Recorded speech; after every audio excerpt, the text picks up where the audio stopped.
You've been called too quiet. You've been told you overthink everything. You've had people look at you funny when you chose to listen instead of talk. In a world that screams for attention, you chose solitude. In a culture that demands certainty, you chose doubt. You might feel like the odd one out, like you're moving to a different beat.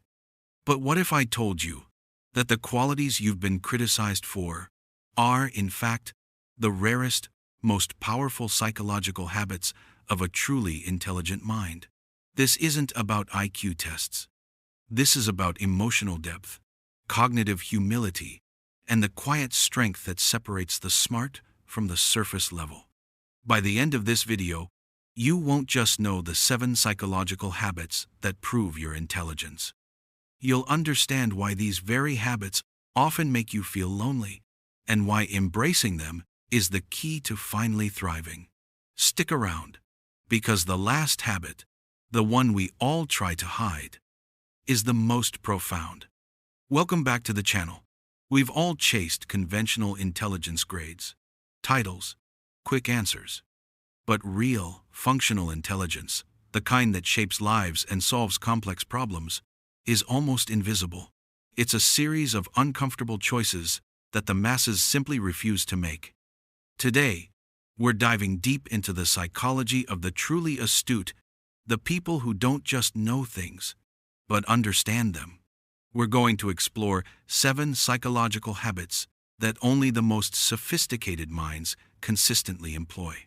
This is a journey of self-recognition, maybe even self-forgiveness, for the way you naturally process the world. Let's start with the most isolating one. Habit number 1. They don't just accept being wrong, they love it. Think about the Dunning-Kruger effect. People with low competence often overestimate their skill, but the genuinely intelligent, they operate with cognitive humility.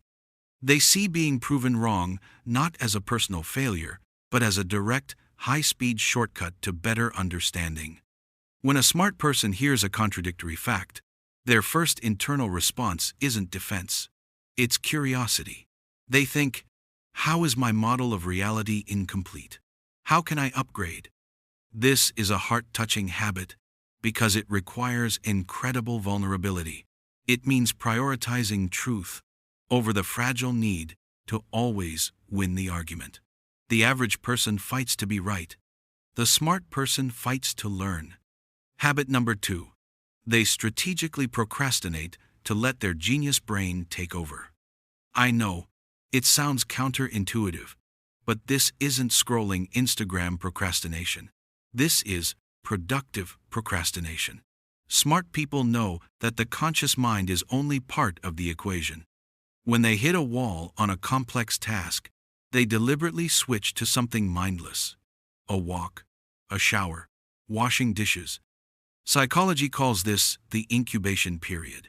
It moves the problem from the high-pressure conscious mind to the vast associative landscape of the subconscious. Our brain's default mode network gets to work, making lateral connections that your focused mind would never see. If you've ever had a brilliant idea right as you were falling asleep, you do this. It's not laziness. It's a brilliant mind giving itself space to breathe and invent. Habit number 3. They refuse to catch the emotional flu. We are wired for emotional contagion. We literally mirror the stress, fear, and panic of the people around us. Think about an angry meeting, a collective social media outrage, or a friend's constant pessimism. Most people are instantly swept into the current. The smart person has a sophisticated psychological filter, emotional contagion immunity. This doesn't mean they don't feel empathy.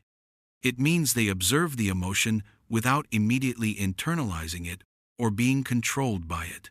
This is a profound difference. They pause, separate the feeling from the facts, and choose their response. It's the difference between reacting to chaos and responding with clarity. Habit number 4. They are their own best company and their own toughest critic. This ties into why smart people are often seen as loners. They spend an extraordinary amount of time in intrapersonal dialogue, a deep, structured conversation with their own mind. They are self-aware, constantly processing, questioning motives, and rehearsing future scenarios. This habit is heart-touching because it's the quiet crucible where true character is forged. They don't need constant external validation because they are running a rigorous internal check. This ability to self-reflect, to not fear the quiet, uncomfortable corners of their own mind, is the bedrock of self-mastery. You can't conquer the world if you haven't first intimately understood the battlefield of your own thoughts.